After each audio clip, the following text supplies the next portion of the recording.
Hey guys, Kashif here from KRGraphics, and I'm back with another video for the series. And I must say I'm very excited for this one because there's a time in every artist's personal career or personal project they come to a point where they're ready to get on with the detailing and texture process. And in today's video, it's be pretty special because I'm going to be working on my character's head. Now, you've been following my series so far. We've modeled the clothes, detailed the clothes. We also created a topology that we use for low-res rendering. And today, I'll be going over the detailing of the head with secondary and tertiary forms. So without further ado, let's begin the process. So as you can see here, this is my head, the head of my character. And from the last video we did, it has already been retopologized and ready for proper sculpting and detailing, as well as inclusion for game res modeling. So if I zoom back a little bit, and let me go ahead and select all of our subtools and see them all. Hide the head behind the body there. What we're seeing here is the near finished character with all the details added to him, all the details in place, ready for baking. And I decided to save the best for last because I wanted to work on the face today. After spending time with the topology brush and fixing topology for the head, I feel confident enough to really tackle this on with you all. Now, for this character, I wanted him to be about in his late 20s. About 30 years old, not too old or anything. And I wanted this challenge to basically create a character who's young in the face.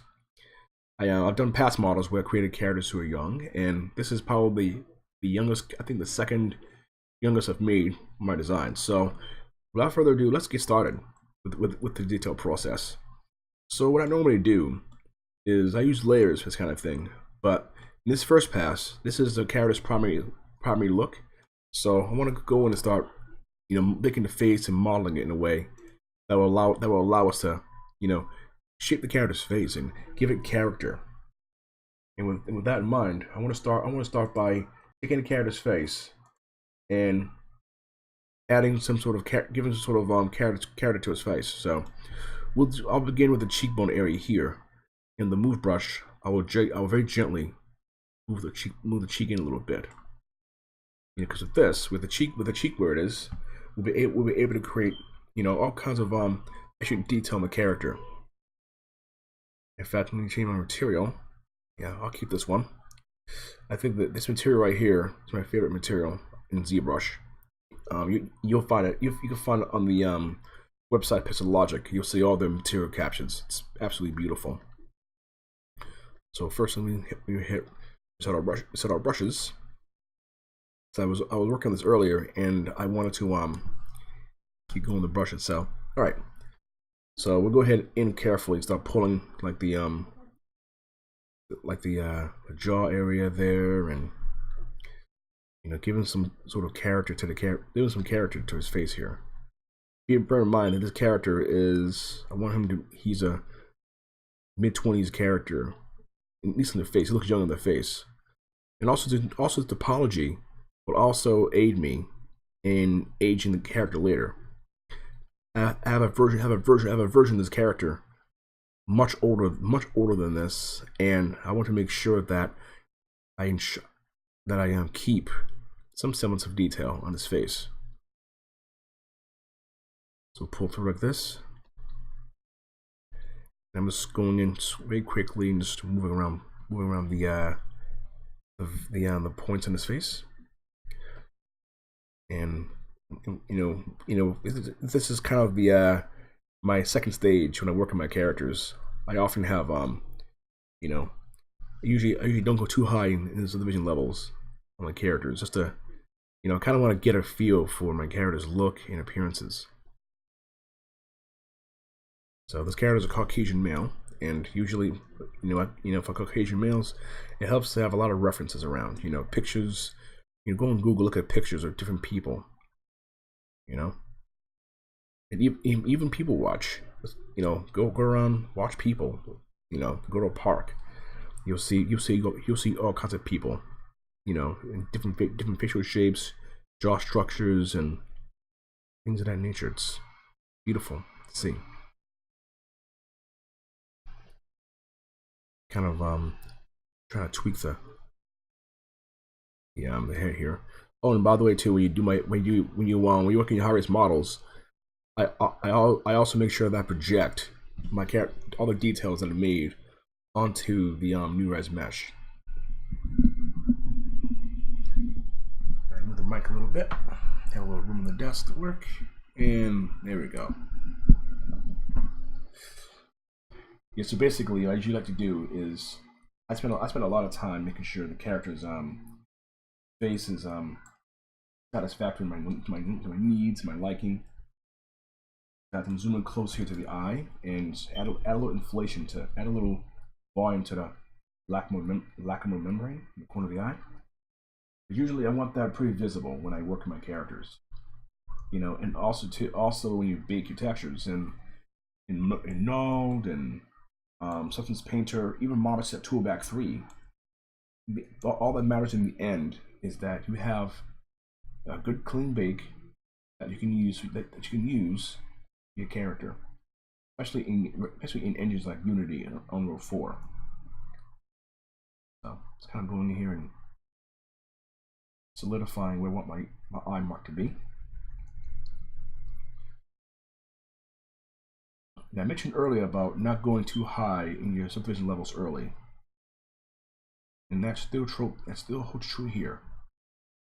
When I did this when I did the projection from the other model, I actually went ahead and I divided it to as much as possible for the sculpting process. I usually don't do that. Like right here, this is probably median. I would go for when I do my facial edits, my characters, you know. And basically, by keeping a low subdivision level, it also allows you to massage your detail. You know, it's like the pizza analogy that I keep mentioning. You know, don't be in a hurry to add detail.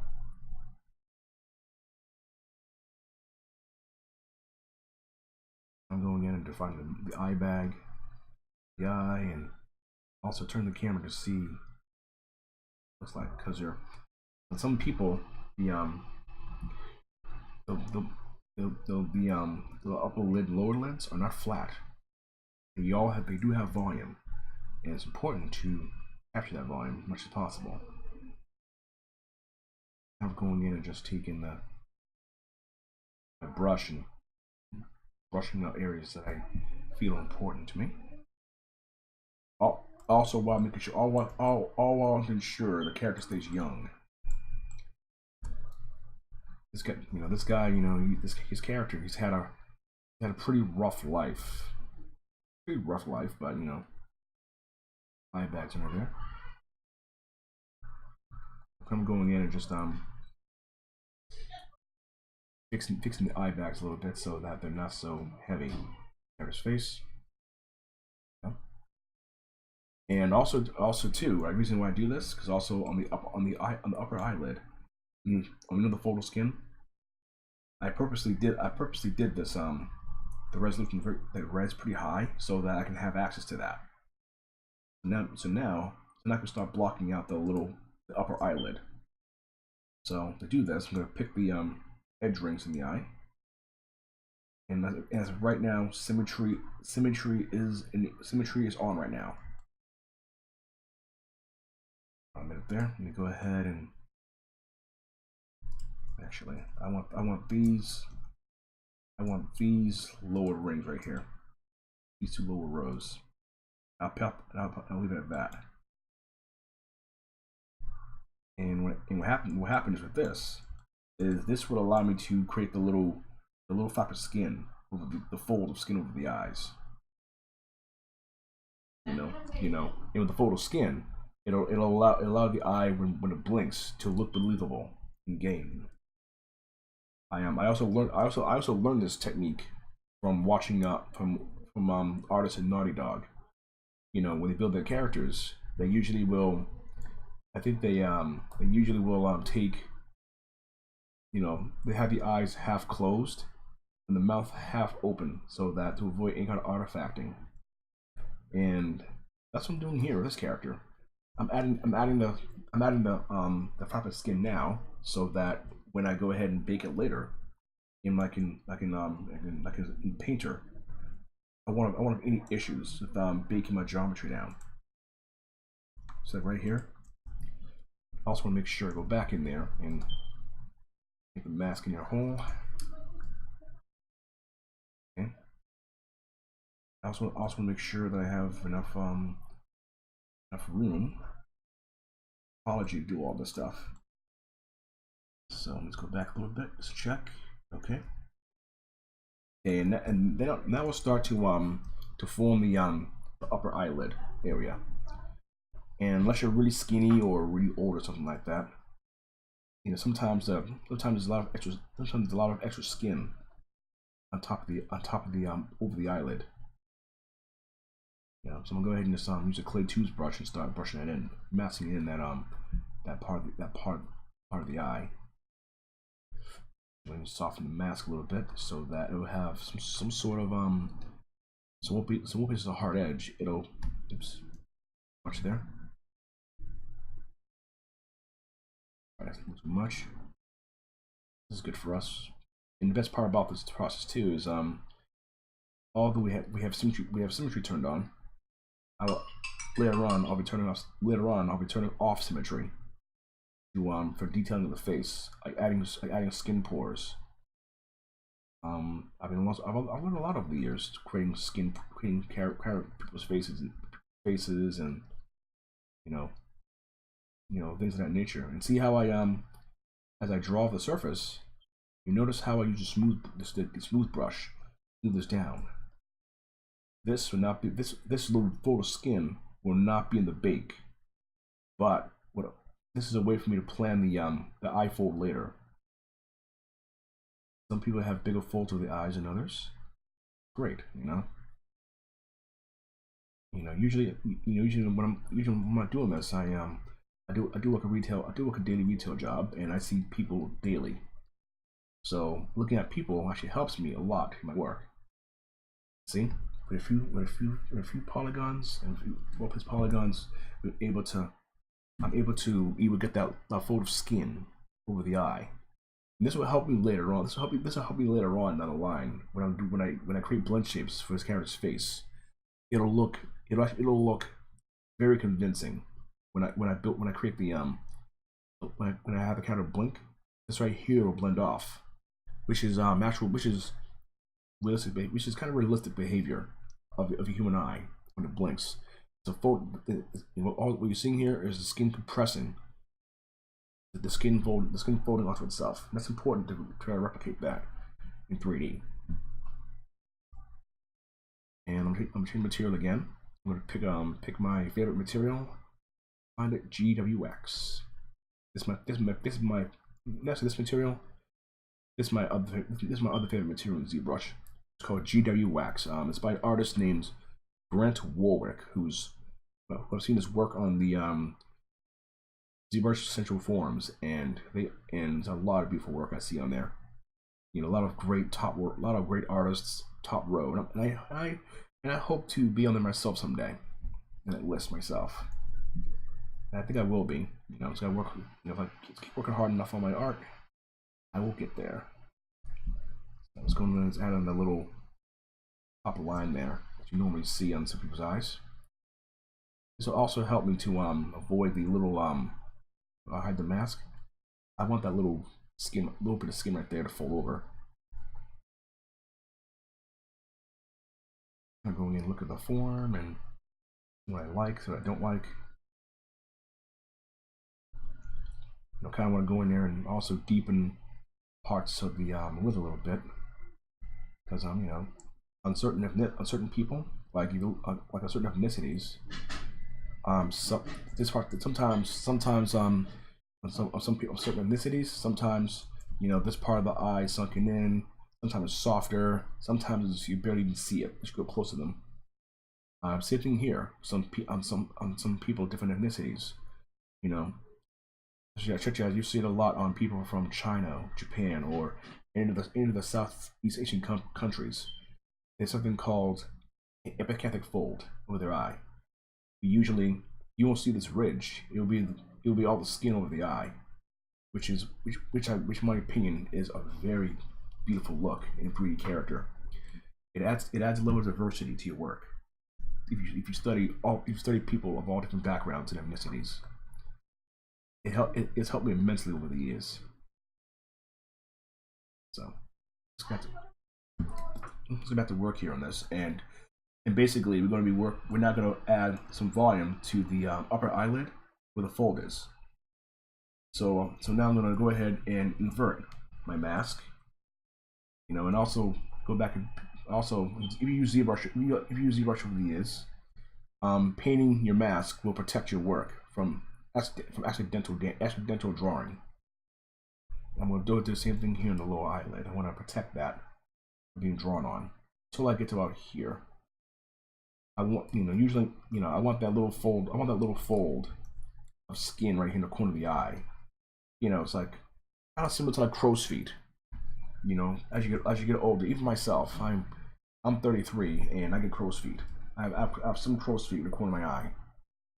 So when we get to the later stages of this character, we're going to have all that. We want to make sure that we get that kind of detail. Checking my form real quick, make sure there's nothing in the back of the eye to be drawn on. In fact, my UI also added a back face mask so I can get to it quicker. I'll admit though too, the whole UI thing is ZBrush for me. I mean, some people hate it, and I don't know. I don't understand. I don't see the reason to hate it so much. The UI. Any program, I guess it comes with growing accustomed to certain usages of UI and things of that nature. For me, I've used ZBrush a long time, and I've grown accustomed to having a UI like this.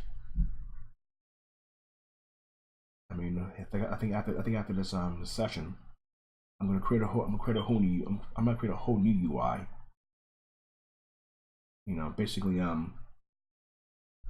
kind of going minimalist on the characters on the interface here. Because there are times when I want to see my entire character and not part of his forehead. If I view the mask, you'll now see the corner of that corner of the eye there. I lower the resolution a little bit. You'll see that fold there. I saw this when they had made a video about rigging for The Last of Us, and this alone inspired me to really go back and really check my work and get better with it. I'm kind of going over and enhancing some parts of the character's face, like the nasolabial fold.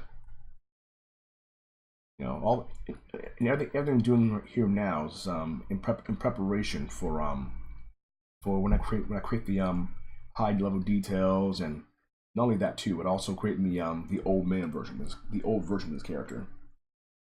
And I don't know anyone in this world who's really old personally. Like, I can't define old exactly.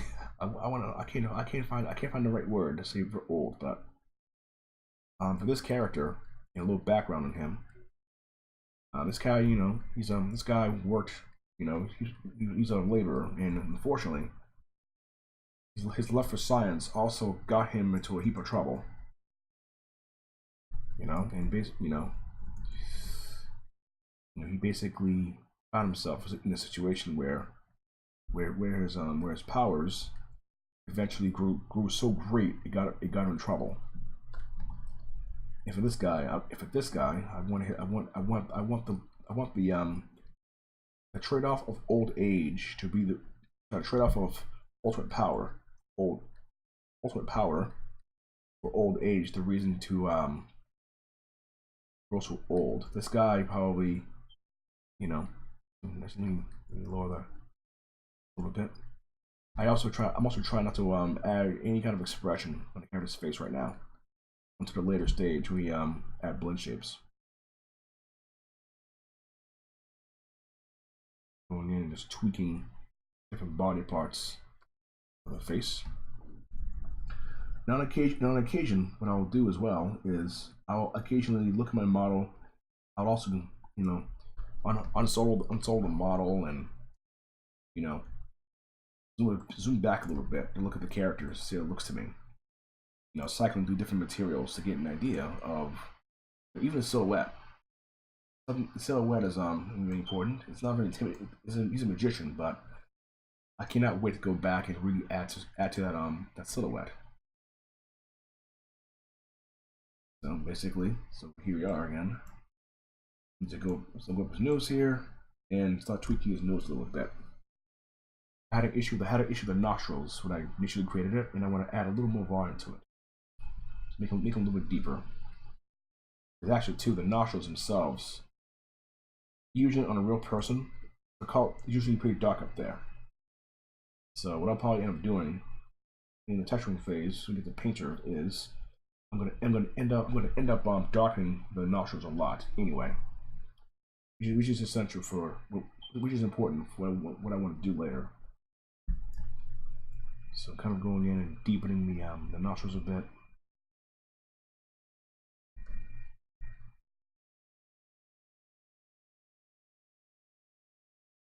Kind of going in and just tweaking my shapes a bit and adding some interest and volume to a lot of the visual shapes. Face a little bit. Like right here, like around the nose area, I want to go sharper and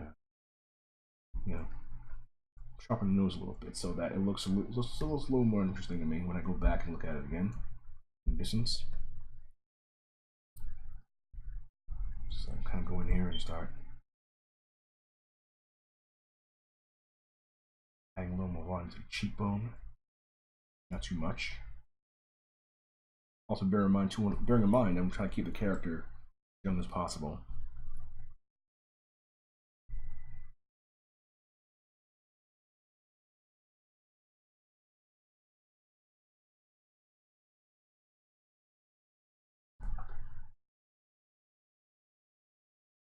In this is the stage where I close the I go in the mouth area, so I go in the mouth area and close up a little bit. And I do that using the move brush. Move the lips into place so that the lips look like they're cohesive and not separated.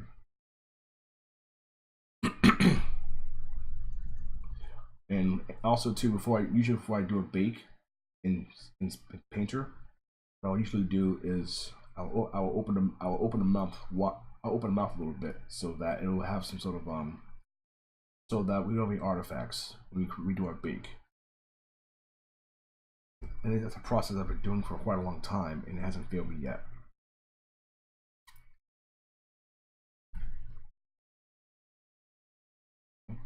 Kind of taking the lips a little bit, and give them a little character. Oh. I mentioned, character is very important when you're creating a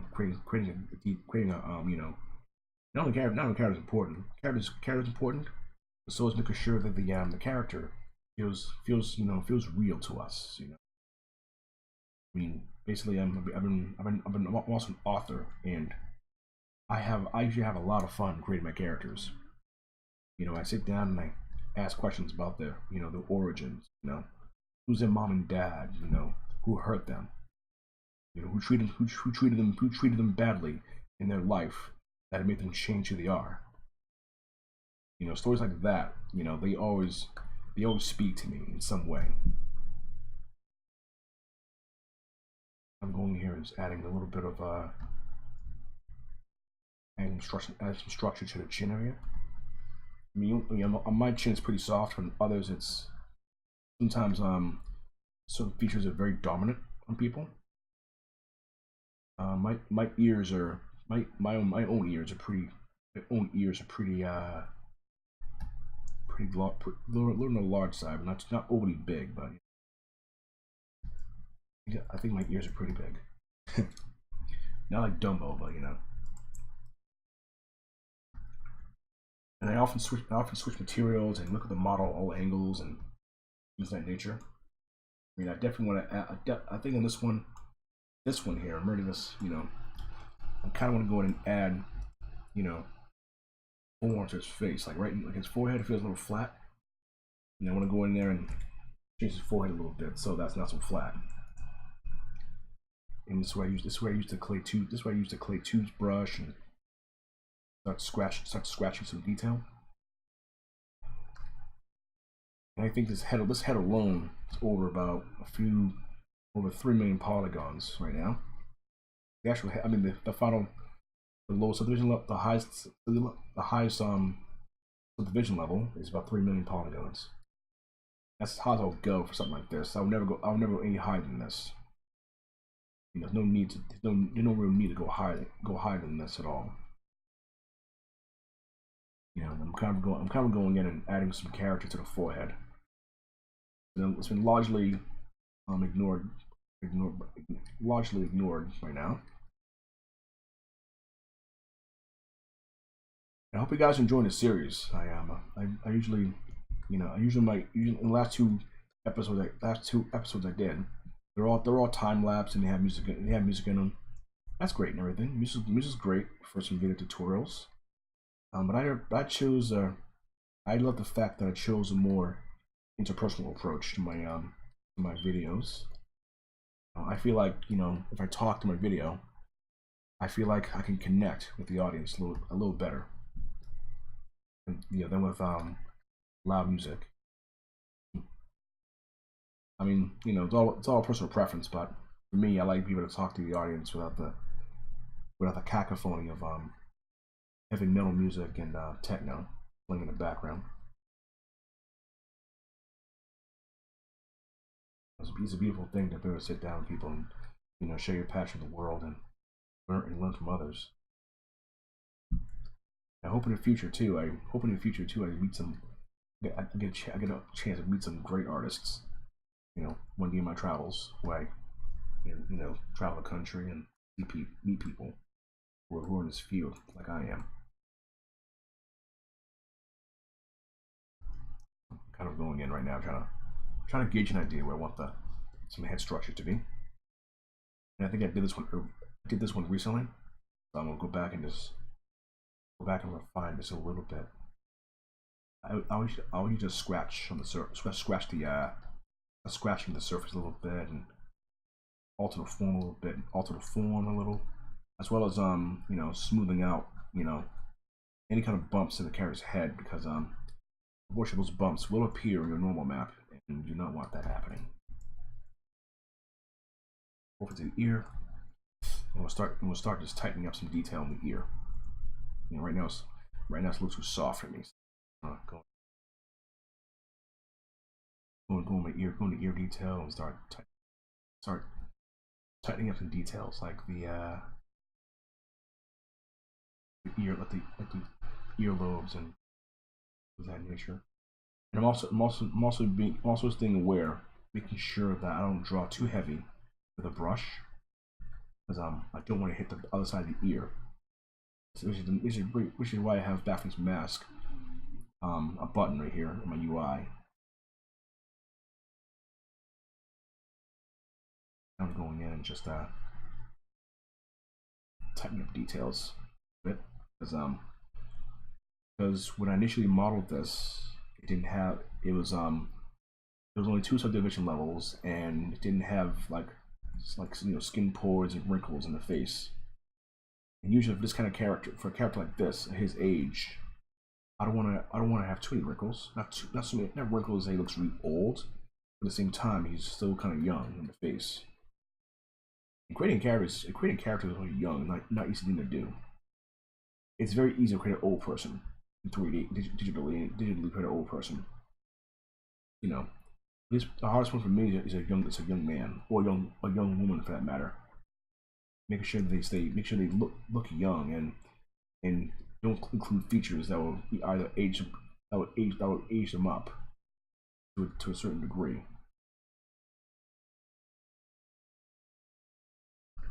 I'm going in just to fix the detail a little bit. because I don't want any issues when I go to bake my model.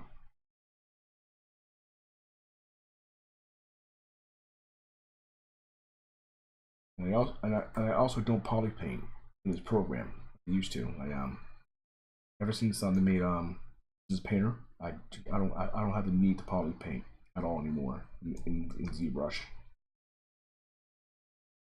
You know, I mean, in the past it was great, but now I don't have to. It's something I don't need to do anymore. Checking something, checking the ear volume.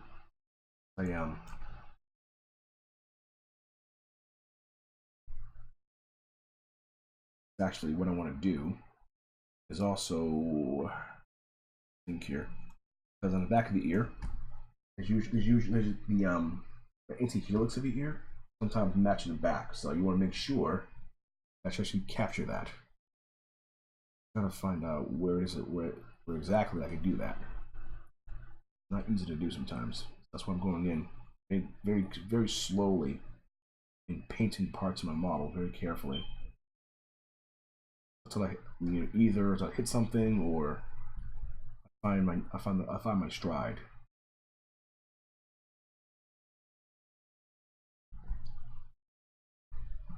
So I'm kind of going in the back of the ear and start,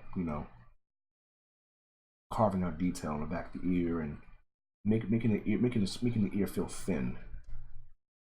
Because in the game engine, we're going to be using the skin shader that has transmission.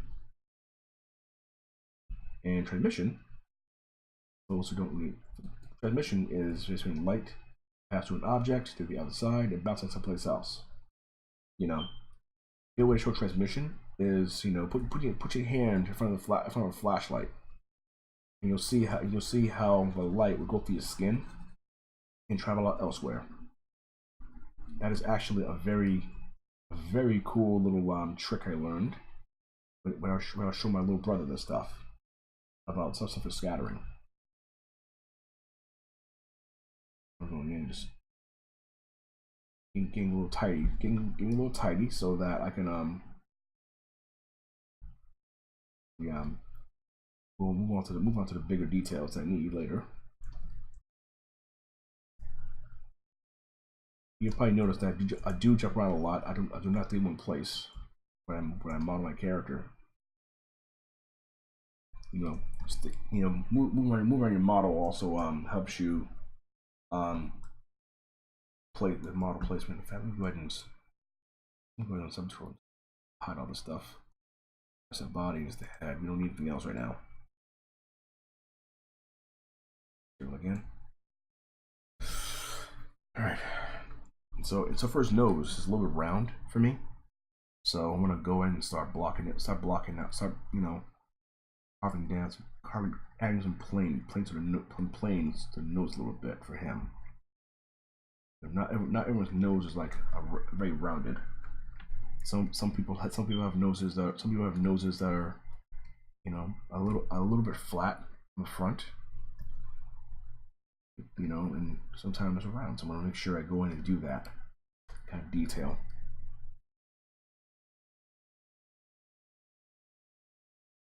This is how I do my planes, my noses. Not everyone would have this, but I wanted this particular nose design for this character.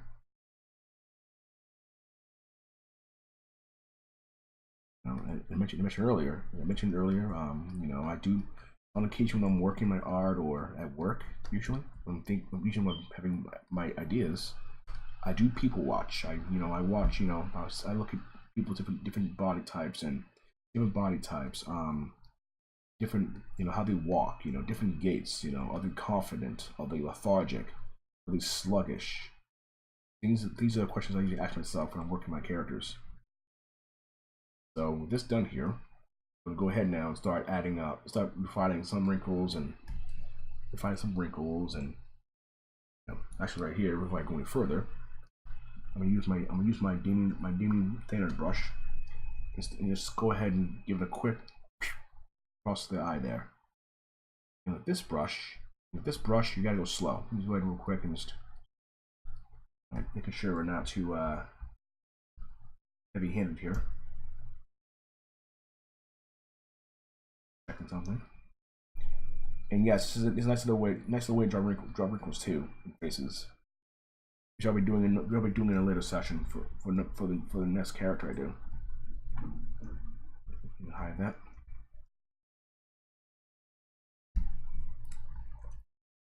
And close in the face because I want to make sure that that when I get this little line here, I'm gonna draw it in. So I'm kind of going in and pillowing out the deep, make it. I love how this brush, when we hit the surface, it'll not only carve it, but also inflate the outer ridge, the outer rim of the origin of the stroke. Which is cool. It's just pretty cool to me. I love having it happen having this brush. One of the eye as well. Actually, some people it'll. Anyway, I'll start now. Adding a little bit of crow's feet. And having reference helps you a little bit. I don't have reference on me now, but I will put my reference up. My reference work up when I put them together.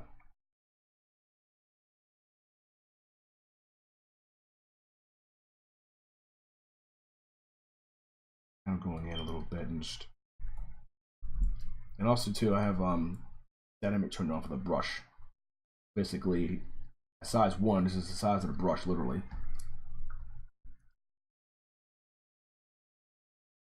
Kind of go in a little bit, play around, and character's face and everything.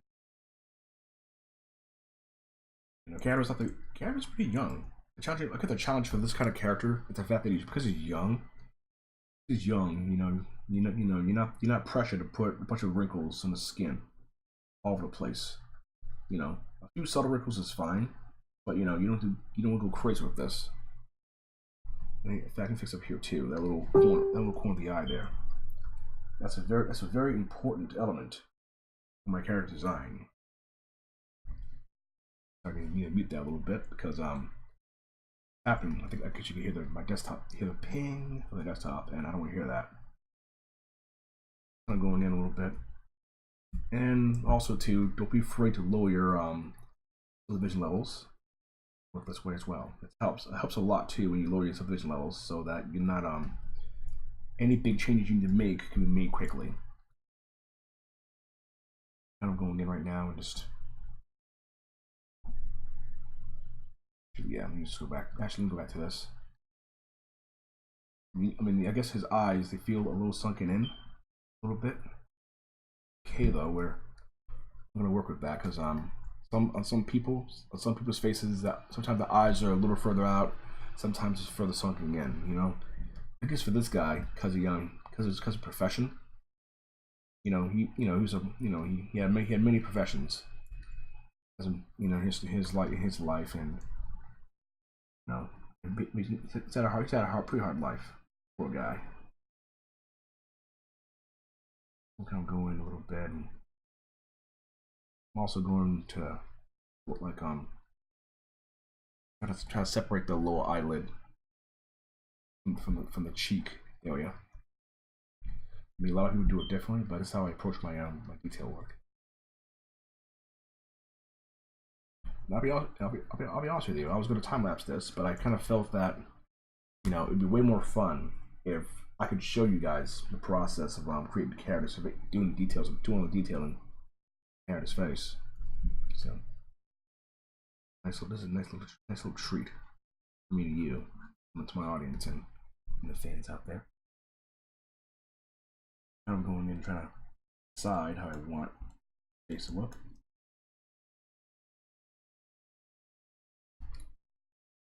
I'll go back to the bridge of the nose.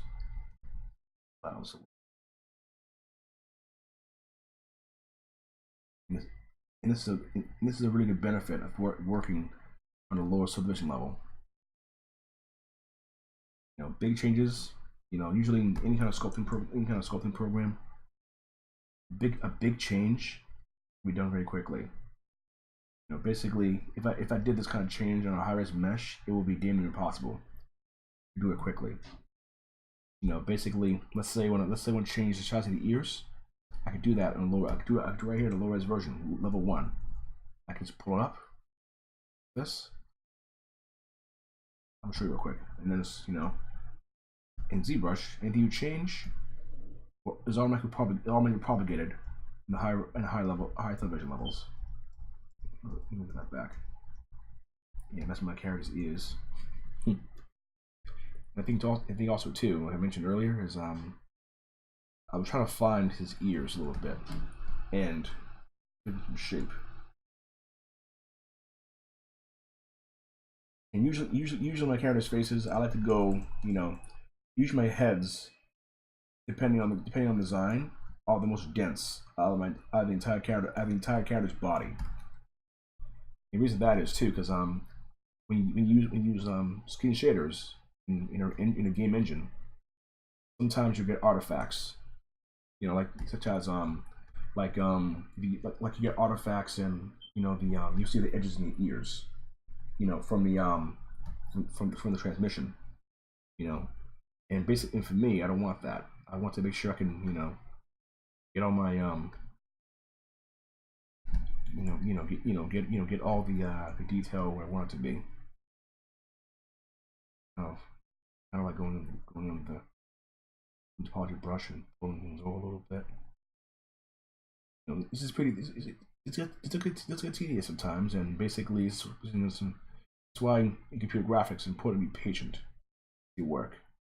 You know, don't be in a hurry to finish to the end.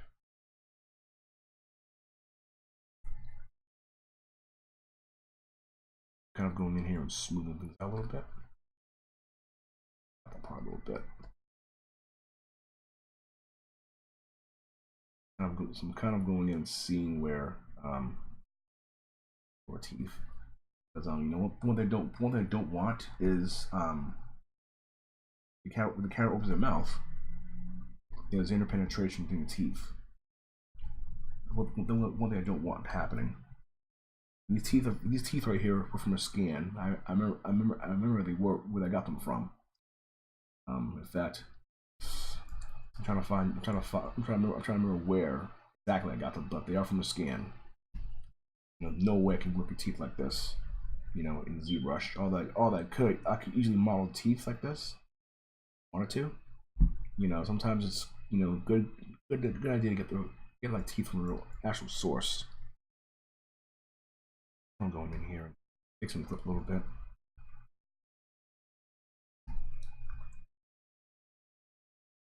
Kind of.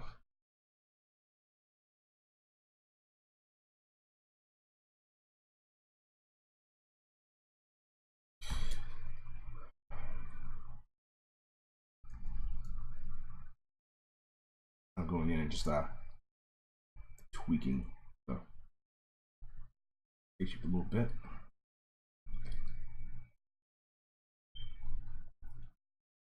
Going in right now, just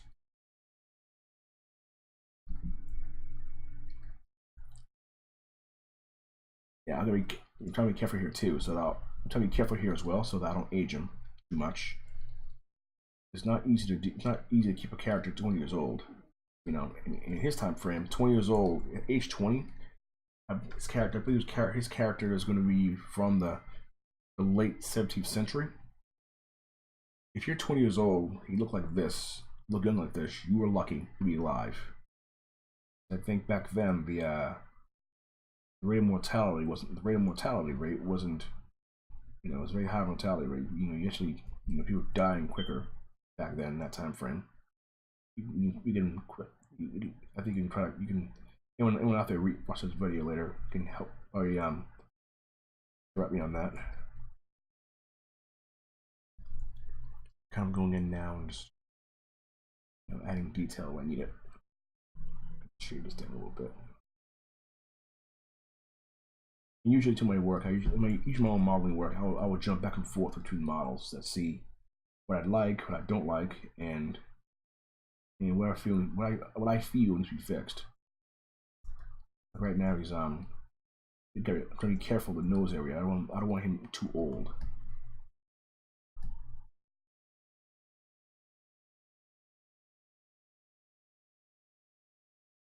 I'm kind of going in like, you know, it's his nose a little bit and give him some idea. How his nose is shaped. I mean, usually, of course, this is probably the stage where I jump back and forth the most. My character. Although I should probably draw more concept art. Usually my ideas come pretty quickly when I work in ZBrush.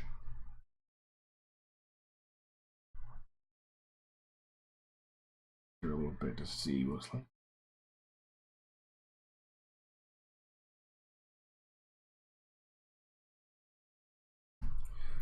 Pick another material that I like. This one. With the green clay. Going in and looking for ideas and structural details.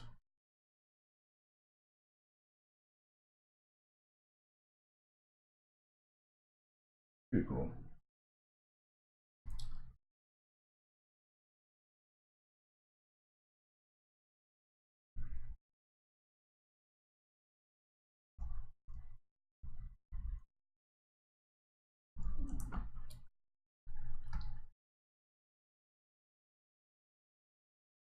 So basically, I'm just sitting back and looking sculpture right now.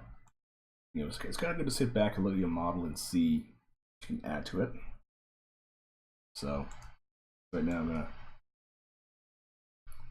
I'm thinking about adding. He had an Adam's apple. He had an Adam's apple, and I'm gonna at least add an impression of that. That's a very important aspect of make sure the character's a male, so I want to make sure he has an Adam's apple. At least an impression of it.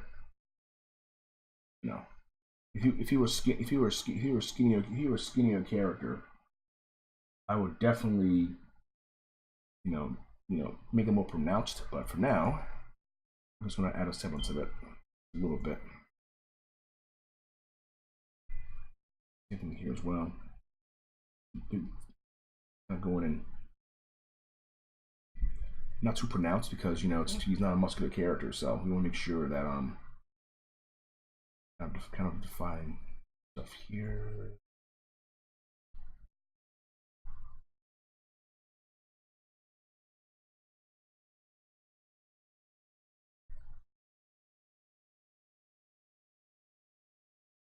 I'm going up here.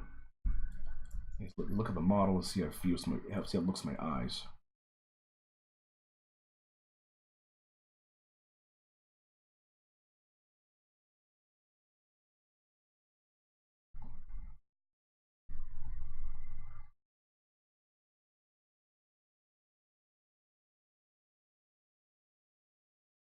Going in right now and just head shape a little bit.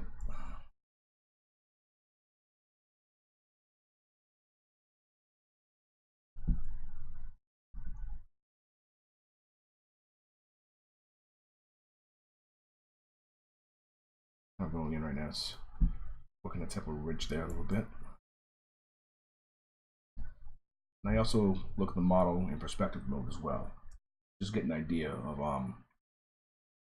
how he'll look and how he was gonna look to me. Earlobe was kind of looking funky.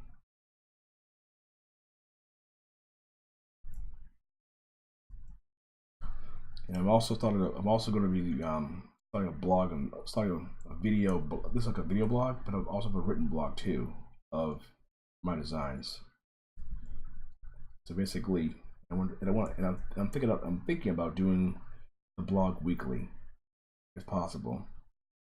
You know, usually my insight on like computer graphics and gaming and a lot of my projects and keeping allowing people to think about the latest technologies. Right now VR is a good thing. It's getting big right now, and I love VR. I don't know if I get seasick. Or what do you call that? What do you call that? Motion sickness. I'm using VR. It's kind of a pain in the neck there. But I love the idea of VR games. I can use we can use VR for help for medical students and people in the medical field, and help them study the human body. So I'm kind of going in right now, just looking at the face a little bit.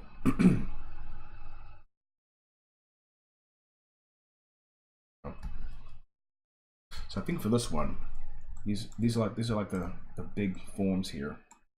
So I'm gonna stop here on this one, because in the next video I want to actually I don't want too long, but I also want to make sure I can allocate enough time to add like the wrinkles in the neck, skin folds, and things of that nature. So until the next video, I want to thank you guys for watching this one.